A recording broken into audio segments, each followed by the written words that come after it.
ह्या देशाचे पंतप्रधान सन्माननीय नरेंद्रजी मोदी साहेब, तसेच महाराष्ट्राचे मुख्यमंत्री देवेंद्र फडणवीस साहेब, तसेच प्रदेशाध्यक्ष रवींद्र चव्हाण, आमच्या इतर ह्या नवी मुंबईचे सर्वेसर्वा आणि वनमंत्री सन्माननीय गणेशजी नाईक साहेब यांनी जो आमच्यावर विश्वास दाखवला आणि आम्हाला एबी फॉर्म दिला, तर ते आम्ही त्यांच्या विश्वासाला कधीच तडा जाऊ देणार नाही.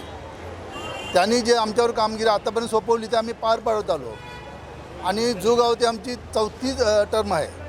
त्यामुळे आम्ही 100% विजयी होणार असा लोकांचा आमच्यावर विश्वास आहे आणि तो विश्वास आम्ही सार्थ करू आणि जनतेची जी कामे आहेत त्या कामांसाठी आम्ही 24 तास तत्पर राहू.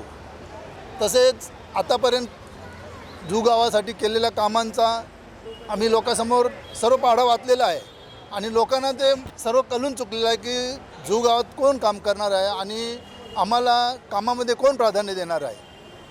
आम्ही आत्ता ह्या क्षणापासून आमच्या प्रचाराला सुरुवात करणार आहे आणि त्यामध्ये आम्ही 100% विजयी होऊ हा आम्हाला विश्वास आहे. सन्माननीय माझ्या पत्नी सौ अंजनी प्रभाकर भोईर ह्या प्रथम नगरसेविका झाल्या. त्यानंतर 2007 ते 2010 या नवी मुंबईच्या महापौर झाल्या आणि त्यावेळी दादांनी जो त्यांच्यावर विश्वास दाखवला होता तो विश्वास त्यांनी सार्थ केला. कारण त्यांच्या हातून नवी मुंबईची फार चांगली कामं झाली. 2 वेळा पुरस्कारसुद्धा त्यांना मिळाला. त्यामुळे लोकांना समोर जाताना आम्हाला कसलंच किंतु परंतु लागणार नाही.